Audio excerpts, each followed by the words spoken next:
For more than 90 years, one tournament has created heroes, broken hearts, and changed football forever. From impossible underdogs to legendary dynasties, this is the complete story of every nation that conquered the World Cup. For nearly a century, a single golden trophy has held the power to unite nations, crush dreams, and elevate ordinary men into immortal legends.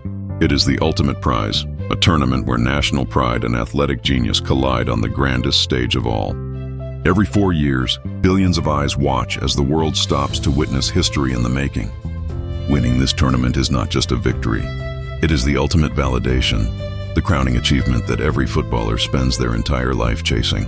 But how did a small 13-team competition in 1930 transform into the biggest sporting event on Earth? From the muddy pitches of early South America to the glittering stadiums of the desert, we are about to take a journey through every single World Cup.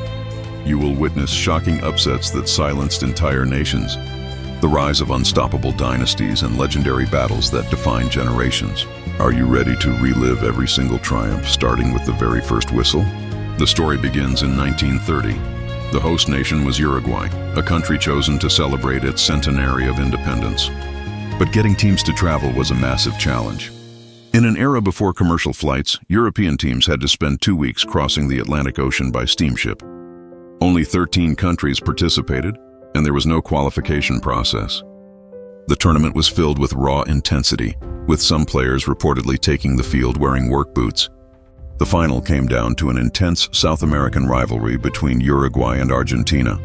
There was so much tension that the teams could not even agree on which match ball to use, leading to a compromise where Argentina supplied the ball for the first half and Uruguay for the second. In front of 93,000 screaming fans, Uruguay overcame a halftime deficit to win 4-2, becoming the very first World Cup champions. This historic victory established football as a global phenomenon, laying the foundation for a legacy that would soon sweep across Europe. But what happened next shocked the entire football world, as political tension began to cast a long shadow over the beautiful game. In 1934, the tournament moved to Europe, with Italy serving as the host. The defending champions, Uruguay, refused to participate in protest of European teams neglecting their tournament 4 years prior, making them the only champions in history not to defend their title. Under the intense political pressure of Benito Mussolini's regime, Italy was under immense pressure to win. The final pitted Italy against Czechoslovakia in Rome.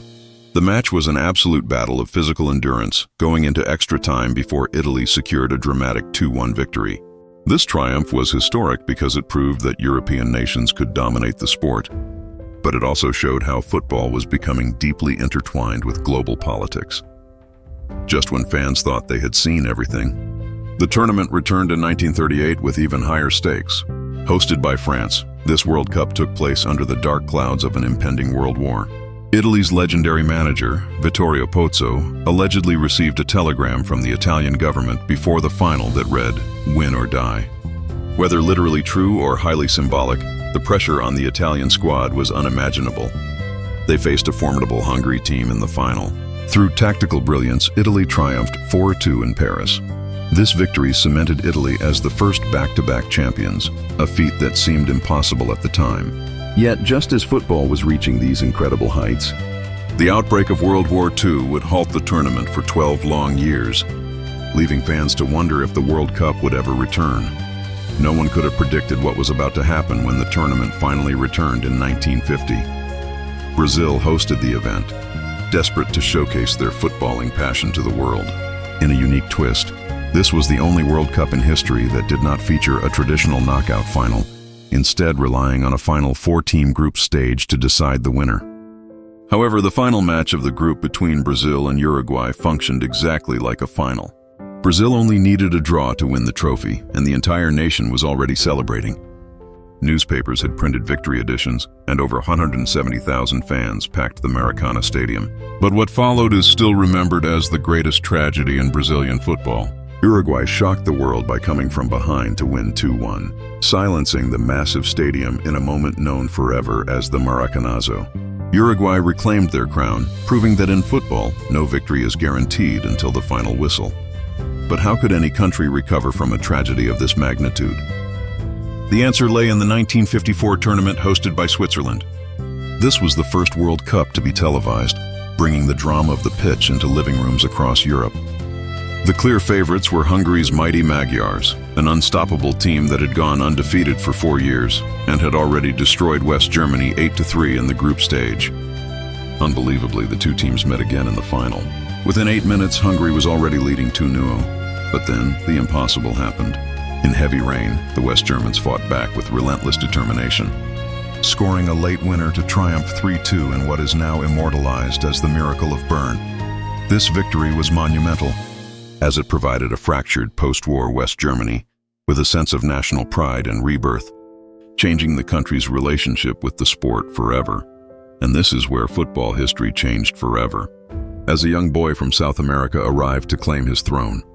The 1958 World Cup was held in Sweden, and it would introduce the world to a 17-year-old phenom named Pelé. Initially kept on the bench, the young teenager was unleashed in the knockout stages, scoring a hat trick in the semi-final and 2 spectacular goals in the final against Sweden. Brazil dominated the host nation, winning 5-2. This victory was incredibly important because it was Brazil's very first World Cup title, washing away the pain of 1950. It also marked the birth of the beautiful game style, or Jogo Bonito, and announced Pelé as the undisputed king of football, a title he would defend for years to come. But could Brazil maintain this incredible dominance without their star player? We found out in 1962 when the tournament traveled to Chile. This tournament is remembered as one of the most physical and violent in history, highlighted by the infamous Battle of Santiago match between Chile and Italy, where police had to intervene multiple times. Early in the tournament, Pelé suffered a severe injury, leaving Brazil without their talisman. But just when fans thought Brazil was doomed, another legend stepped out of the shadows. Garrincha put on one of the most dominant individual displays in football history, carrying the team all the way to the final against Czechoslovakia. Brazil won the match 3-1, retaining their title. This victory solidified Brazil's status as a true footballing dynasty, proving they had the depth and resolve to conquer the world even without their biggest star. Yet, the football world was about to witness a tournament filled with controversy, mystery, and a historic triumph on English soil. In 1966, the World Cup was hosted by England, the nation that invented the modern game. Before a single ball was kicked, the tournament was hit by scandal when the Jules Rimet trophy was stolen, only to be found days later by a heroic dog named Pickles. The tournament itself was highly competitive, leading to a legendary final between England and West Germany at Wembley Stadium. With the score tied in extra time, Geoff Hurst unleashed a shot that hit the crossbar and bounced down. Did it cross the goal line? To this day, the debate rages on, but the referee awarded the goal, and England went on to win 4-2. This remains England's only World Cup victory, a moment of national pride that cemented Geoff Hurst as the only man to score a hat trick in a World Cup final for decades. But what happened next shocked the entire football world as the tournament returned to North America for a festival of color and skill. The 1970 World Cup in Mexico was the first to be broadcast in color, and it introduced red and yellow cards to the game. It was also the grand finale of Pelé's international career. Brazil played with a fluid, attacking style that captured the imagination of fans worldwide. In the final, they faced Italy, a team known for their impenetrable defense.